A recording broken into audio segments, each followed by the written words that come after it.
Deklarasi Kedaulatan Rakyat atas ruang hidup di Sulawesi Utara. Kami, petani, nelayan, buruh, masyarakat adat, perempuan dan pemuda di Sulawesi Utara menyatakan bahwa ruang hidup tanah, laut, kekayaan alam adalah sumber kehidupan yang tidak dapat dirampas, diprivatisasi atau dikorbankan atas nama pembangunan. Bagi kami, ruang hidup adalah hak dasar, hak ekonomi, sosial dan budaya yang tidak terpisahkan, serta hak kolektif masyarakat adat turun-temurun yang wajib dihormati dan dilindungi. Hari ini kami menyaksikan secara nyata bagaimana ruang hidup kami dirampas dan dirusak.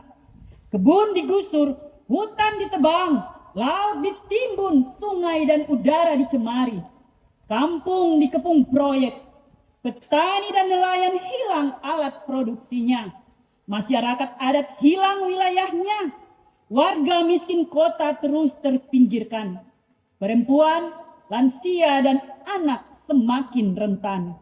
Dalam hal ini, rakyat kehilangan daulat atas ruang hidupnya. Sedangkan negara telah gagal melindungi, menghormati dan memenuhi hak asasi warganya.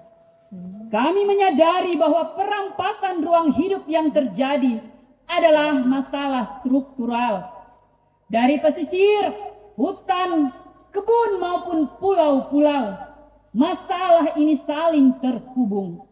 Reklamasi laut, pertambangan, perampasan lahan, proyek kawasan ekonomi dan proyek tidak ramah lingkungan lainnya nyatanya dilegalkan oleh kebijakan tata ruang wilayah yang dibuat tanpa melibatkan rakyat. Di balik itu, negara dan korporasi bersekutu dalam memperluas kontrol atas ruang. Sementara rakyat didorong keluar dari ruang hidupnya sendiri dan semakin dimiskinkan oleh karena kebijakan pemerintah yang tidak berpihak pada rakyat, serta karena kerakusan oligarki dan kroni-kroninya. Kami juga melihat bahwa narasi transisi energi tidak benar-benar berpihak pada rakyat. Rakyat tidak dilibatkan. Justru perampasan ruang hidup berlanjut. Lingkungan hidup terancam dan kehidupan rakyat terganggu.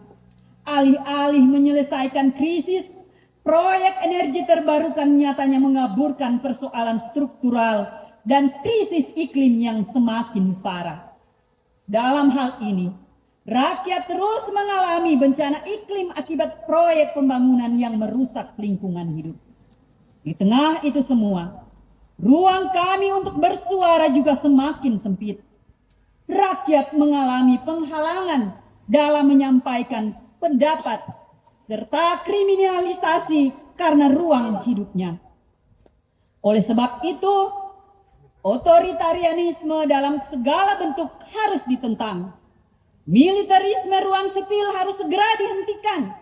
Rakyat harus berdaulat secara politik untuk memperjuangkan ruang hidupnya di tengah ketidakberfungsinya Dewan Perwakilan Rakyat, serta di tengah sentralisasi kekuasaan yang semakin mengaburkan otonomi rakyat dan partisipasi politik warga di daerah.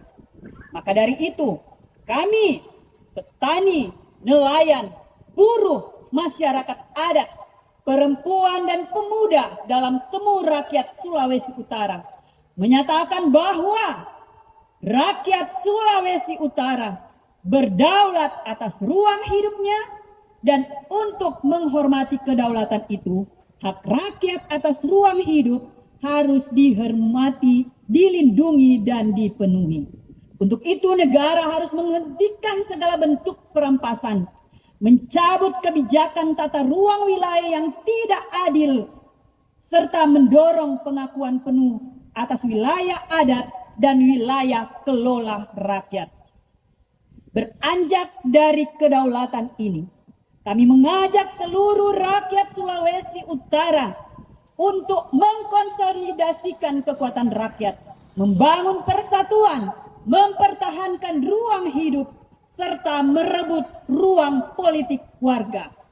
Untuk mempersiapkan peta jalan menuju cita-cita tersebut, kami bersepakat untuk menghimpun diri ke dalam komite rakyat yang terampas ruang hidupnya dengan berlandaskan pada komitmen keberagaman, solidaritas, dan prinsip-prinsip hak asasi manusia. Untuk itu, kami mendesak kepada negara agar mengakui hak ruang hidup masyarakat Sulu. Dan jika negara tidak mau mengakui hak kami, maka kami tidak akan mengakui negara. Kalasei 2, 30 Juli 2026, Temu Rakyat Sulawesi Utara.